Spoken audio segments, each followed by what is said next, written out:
What's up? I'm going to teach you how to do the Obi anti-spin in under 2 minutes. Watch and learn.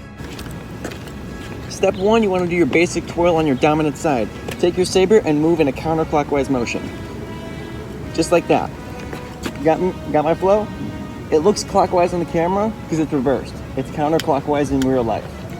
Second step is you want to do the same twirl but on this side. You want to go to your non-dominant side. Start with your feet and move up this way in this sort of fashion.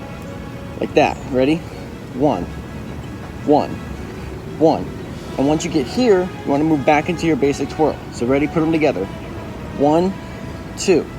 Put them together. 1, 2. 1, 2. See what I'm doing here? Kind of got that.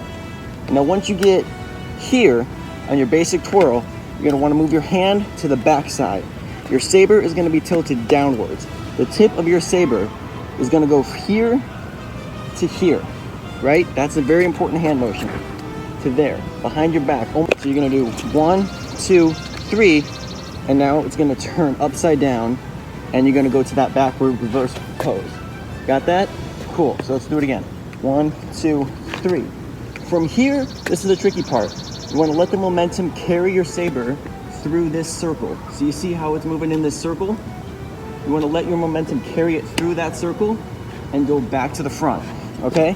So once you get 1, 2, 3 down, just let your momentum keep carrying it to get back to your starting position. All right, so ready? Let's put them all together. 1, 2, 3, 4. See? 1, 2, 3, 4. And once you get there, you can cut out number 1. So 1, 2, 3, 4, 2, 3, 4, 2, 3, 4. Got that? Start slow, break down the steps one by one, and then sooner or later, you can speed it up. I hope that helped.